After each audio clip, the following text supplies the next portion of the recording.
देखने को मिल रहा है। अच्छा। जी, भक्ति की शक्ति नया 4771 नाम के एक चैनल की 28 मार्च 2026 की एक दैनिक अपडेट है।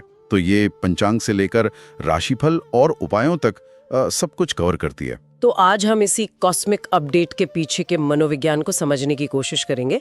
मैंने इस वीडियो में देखा कि शुरुआत में ही शनिवार के दिन चतुर्दशी, अमावस्या और पूर्वा भाद्रपद नक्षत्र के साथ साथ काले और नीले रंग को बहुत शुभ बताया गया है। हाँ, वो दिन का एक बेसिक ओवरव्यू सेट कर देते हैं।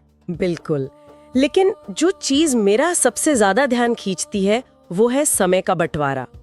मतलब सुबह 9 बजे से 10:30 तक राहु काल बताया गया है, जिसमें कोई भी जरूरी काम करने से साफ मना किया गया है। हाँ बिल्कुल। और वहीं दूसरी तरफ दोपहर 12:05 से 12:55 तक अभिजीत मुहूर्त है, जिसे सफलता के लिए सबसे बेहतरीन समय माना गया है। लेकिन देखिए, एक बात मुझे समझ नहीं आती। 2026 की इस तेज रफ्तार जिंदगी में रोज सुबह 1.5 घंटे के लिए अपने सारे जरूरी काम रोक देना, मतलब क्या ये थोड़ा अव्यवहारिक नहीं है? देखने में तो लगता है। इसे अच्छा टाइम मैनेजमेंट कैसे कहा जा सकता है? ये तो एक ट्रैफिक रेड लाइट की तरह हो गया ना। देखिए, सतही तौर पर ये एक रुकावट जरूर लग सकता है, लेकिन अगर इसके पीछे के मनोविज्ञान को समझें तो ये बस एक बाउंड्री सेट करने का तरीका है। अच्छा, वो कैसे? राहु काल दरअसल दिन की शुरुआत में एक पॉज बटन की तरह काम करता है। ये दिमाग को संकेत देता है कि हर समय बस भागते रहना जरूरी नहीं है। Make sense. और फिर जब अभिजीत मुहूर्त आता है तो वो एक मनोवैज्ञानिक ग्रीन लाइट बन जाता है कि भाई अब अपनी पूरी ऊर्जा के साथ काम पर फोकस करना है। वाओ, मतलब ये प्रोडक्टिविटी को अलाइन करने का एक काफी प्राचीन तरीका है। बिल्कुल। तो अगर पंचांग हमें ये बताता है कि कब काम करना है, तो राशिफल शायद ये बताता है कि उस समय में क्या होने वाला है। हाँ, एकदम सही। इस अपडेट में ना 12 राशियों के लिए बहुत अलग अलग बातें कही गई हैं। जैसे मेष, वृषभ, सिंह और मकर वालों के लिए तो करियर में सफलता और धन लाभ की बात है। लेकिन बाकी राशियों का क्या? वही तो, मिथुन, कन्या और वृश्चिक वालों को विवादों से बचने और बहुत सावधान रहने को कहा गया है। और यहीं पर ये सिस्टम सबसे प्रभावी हो जाता है। कैसे? देखिए, ये सिर्फ लोगों को डराता नहीं है, बल्कि हर डर के साथ ना नियंत्रण का एक टूल भी देता है।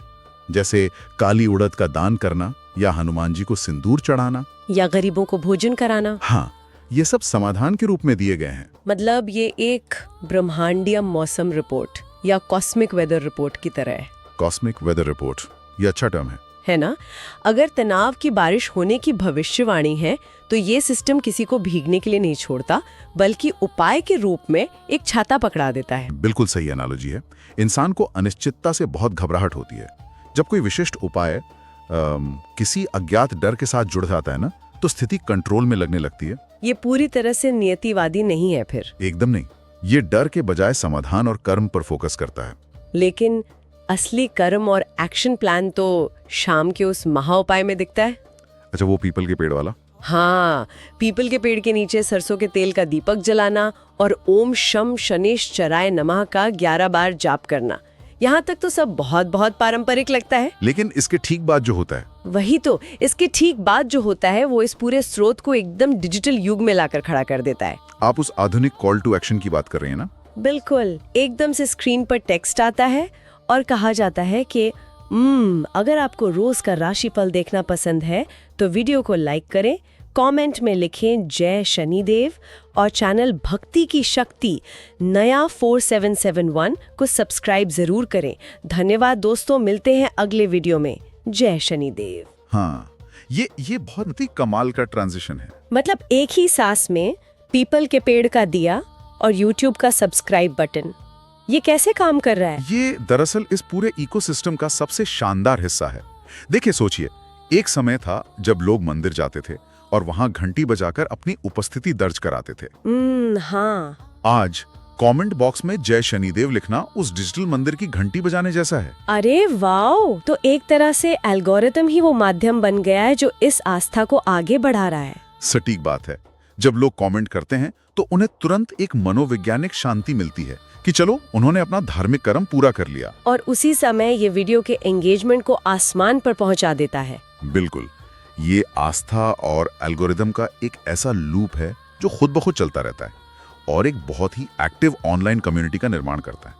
यानी जो चीज़ हजारों साल पहले आसमान के तारों से शुरू हुई थी वो आज स्मार्टफोन की स्क्रीन पर लाइक और सब्सक्राइब के रूप में ढल चुकी है। और मजेदार बात यह है कि दोनों का अंतिम लक्ष्य एक ही है। वो क्या? अराजकता और अनिश्चितता के बीच इंसान को एक दिशा और जुड़ाव का एहसास देना। बहुत ही गहरी बात है ये।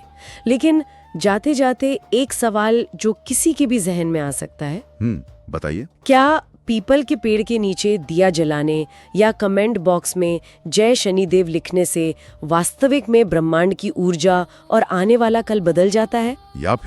या फिर क्या ये बस व्यक्ति के अपने मन को इतना शांत और केंद्रित कर देता है जिससे उसे उस दिन की चुनौतियों और उस राहुकाल वाले ट्रैफिक से निपटने की ताकत खुद ब खुद मिल जाती है? ये यकीनन सोचने वाली बात है।